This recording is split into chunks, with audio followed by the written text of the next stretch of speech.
মা, আমায় ডেকেছিলে? আয় ভেতরে আয়।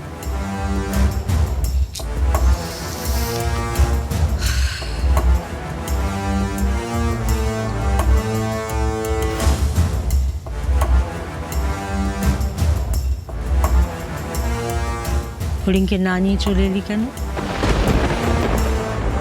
কি হলো বল, ওকে না নিয়ে চলে এলি কেন তুই? মা, ফড়িং তো সাংবাদিকদের সাথে ব্যস্ত ছিল, আমাকে কিচ্ছু না জানিয়ে মিডিয়ার লোকজনকে ডেকে এনেছিল মায়ের ব্যাপারে কথা বলবে বলে। আমি আর সেখানে থেকে কি করব? তুই ওর স্বামী, তোর নিজের ইচ্ছে তুই ওকে বিয়ে করেছিস। যাই হয়ে যাক না কেন, ওকে একা ফেলে রেখে আসাটা তোর উচিত হয়নি, তোর ওর পাশে থাকাটা উচিত ছিল।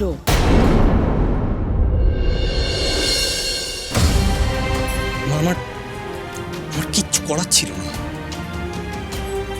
ফড়িংয়ের ওপর আমার প্রচন্ড রাগ হচ্ছে। আমি ওকে এতবার করে বললাম যে তুমি এমন কিছু করো না ফড়িং, যাতে আমাদের পরিবারের লোকেরা এফেক্টেড হয়, কিন্তু আমার কথা জাস্ট শুনলো না। ও একবারও ভেবে দেখলো না যে আমরা তো একটা মধ্যবিত্ত পরিবার, আমাদের মান সম্মানটাই আমাদের একমাত্র সম্পদ। আমি যে কি করবো আমি কিছুতেই ভেবে উঠতে পারছি না। আমি ফড়িংকে কি করে সামলাবো? ও একবারের জন্য ভাবলো না এসব করে কি পাবে, কি হবে, আদেও কি কিছু হাসিল করতে পারবে ফড়িং? কিন্তু ওর মার সঙ্গে যে অন্যায়টা হয়েছে তুই তো সেটা অস্বীকার করতে পারবি না বাবু। এটার মনের মধ্যে দিয়ে কি ঝড় যে বয়ে যাচ্ছে সেটা আমি ফিল করতে পারছি, তুই ফিল করতে পারছিস না বাবু। কি হলো কি?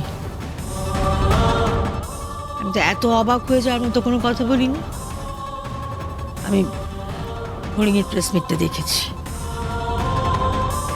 মায়ের সাথে সত্যি অন্যায় হয়েছে। একে তো রাধারানীকে কিডন্যাপ করা হয়েছিল, তারপরে এত বড় একটা অ্যাক্সিডেন্ট, আর অতীতে ওর সঙ্গে অন্যায় হয়েছে। এই সব কিছু নিয়ে হরিণ আর স্থির থাকতে পারেনি। এটা তো অস্বাভাবিক কিছু নয় বাবু। মা, তুমি এই কথা বলছো? হ্যাঁ বলছি।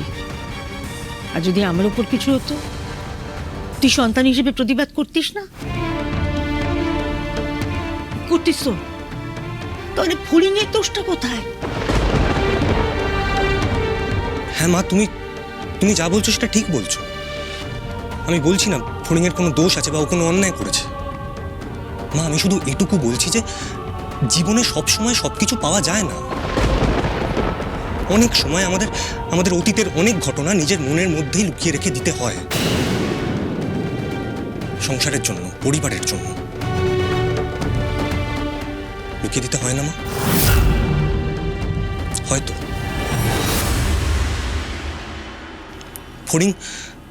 ফড়িং তো এবাড়ির বউ।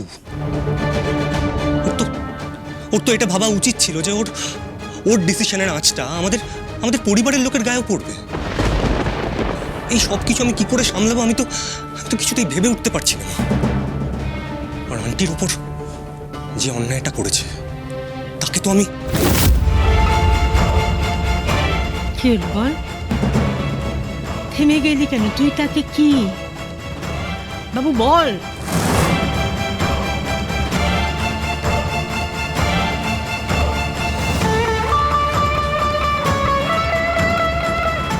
কি হলো বাবু, তুই চুপ করে আছিস কেন?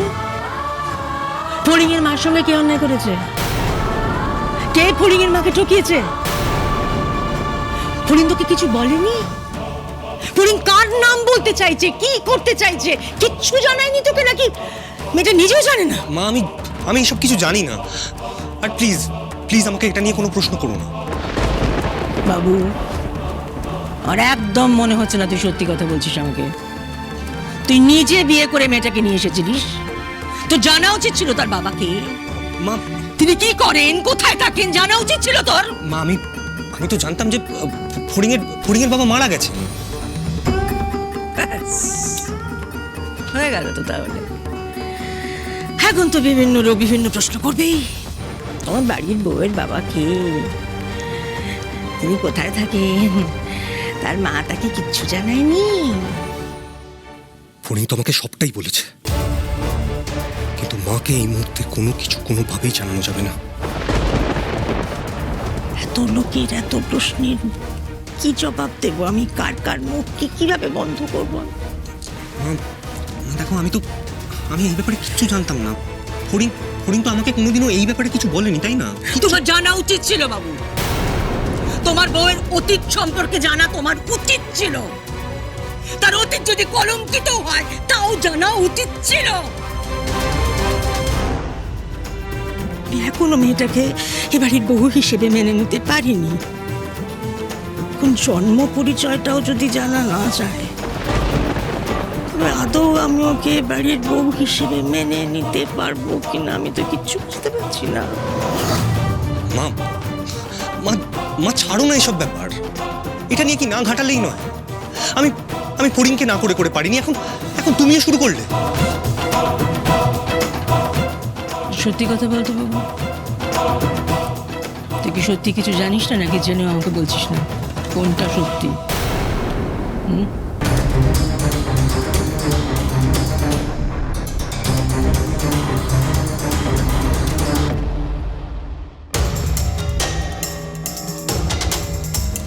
বড়দিদি,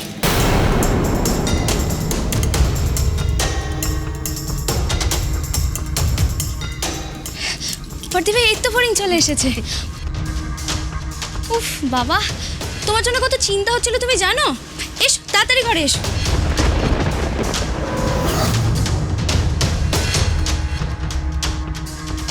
কি রে ফড়িং, কি হয়েছে? উফ বাবা, বাইরে দাঁড়িয়ে রইলি কেন? ভেতরে আয়। ব্যাংকবাবুর মা কোথায়? আমার ওদের সাথে একটু কথা আছে, একটু ডেকে দে না ওদেরকে। ওখানে দাঁড়িয়ে দাঁড়িয়ে কথা বলবি? তুই ভেতরে আসবি না? ফড়িং আমি কি বলছি শোনো, তুমি আগে ঘরে এসো, ফ্রেশ হও, তারপর তুমি কথা বলার অনেক সময় পাবে। এসো না বড়দিদি, মেসিদি আমাকে এক্ষুনি ব্যাংকবাবুর মায়ের সাথে কথা বলতে হবে, নাহলে আমি ঘরে পাও রাখবো না। ফড়িং এটা কি শুরু করলি বলতো? একই তো প্রেস মিটের পর থেকে বাড়ির পরিস্থিতি একদম গরম হয়ে রয়েছে, বুঝতে পারছিস না? এরকম করিস না ফড়িং। আয় ভেতরে আয়, চেঞ্জ কর, খাওয়া দাওয়া কর। উফ বাবা, সারাদিন কিচ্ছু খাসনি, মাকে নিয়ে টেনশন করেছিস, খেলাধুলো করেছিস, খাবি না নাকি? ভেতরে আয়, ভেতরে আয়। উফ বাবা। না, আমি ভিতরে আসবো না। মা আর ব্যাংকবাবুর সাথে কথা না হলে আমি বাড়িতে পা রাখবো না। ফড়িং কেন এরকম করছো বলো তো? এখন তো তোমার মা ভালো আছে বলো, তাও কেন এরকম করছো? সেটাই তো ফড়িং, দেখ মায়ের সাথে যা হয়েছে, যা অন্যায় হয়েছে, তুই তো তার জন্য লড়েছিস, আগামী দিনেও তো লড়বি। চিন্তা কেন করছিস? আমি তো বুঝতে পারছি না, তুই কি অশান্তি করতে চাইছিস ফড়িং বলতো? ও বাবা, মহারানী এসে গেছে বুঝি? তা অশান্তি বাঁধানোই তো ওর জীবনের মূল উদ্দেশ্য, সেটা বুঝি তোমরা এখনো জানো না বড় বৌমা? আমার শাশুড়ি মাকে ডেকে দাও না দয়া করে, আমি ওদের সাথে কথা বলতে চাই। দরকার পড়লে আমি বাড়ির সবার সাথে কথা বলবো, আমার মনে যা যা কথা আছে সবটা বলবো। বড়দিদি তুই ব্যাংকবাবুর মাকে দয়া করে একটু ডেকে দে। ফড়িং আমার কথাটা শোন, কথা বাড়াস না এখন। চ ঘরে চ, প্লিজ ঘরে চ। উফ, আমি তো বলছি, তোরা কেন আমার কথাটা শুনছিস না বলতো? কেন ডাকছিস না ওদেরকে? ডেকে দে ওদেরকে।